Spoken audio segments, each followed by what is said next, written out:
How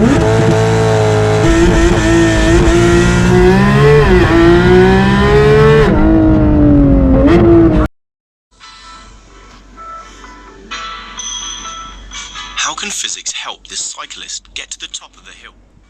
In this video, we're going to learn about levers and gears. A force can turn an object around a hinge or a pivot.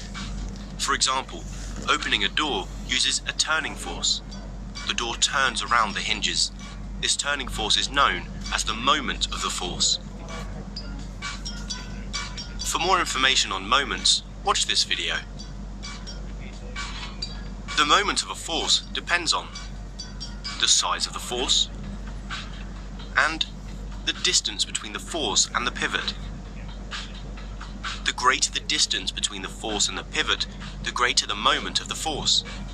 This explains why a door handle is as far away as possible from the hinges, in order to increase the moment of the force.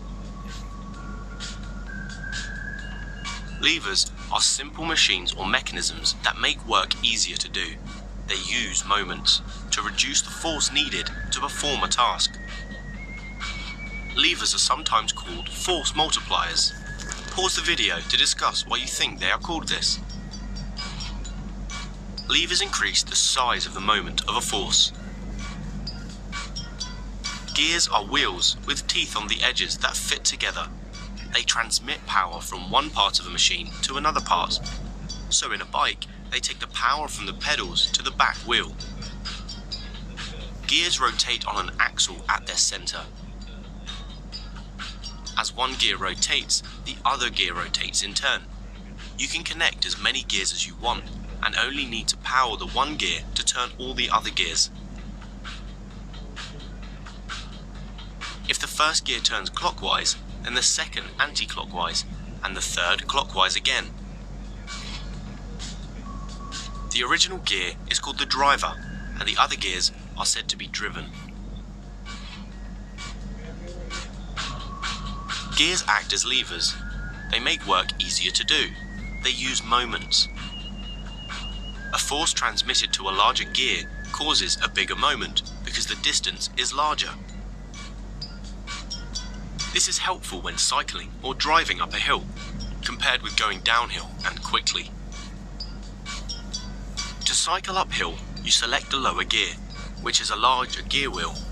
Therefore, your force exerted on this gear gives a bigger moment, helping you power uphill. Whereas to go quickly, you select a higher gear, which is a smaller gear wheel.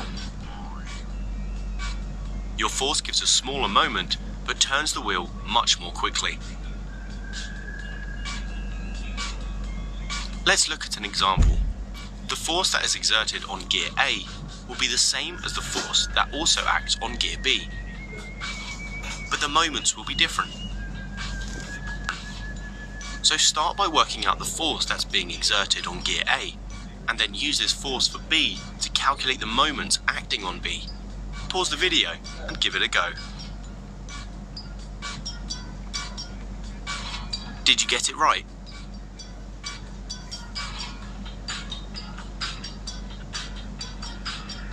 So we've learned that levers and gears make work easier. The amount of force is the same, but larger distances increase the size of the moments.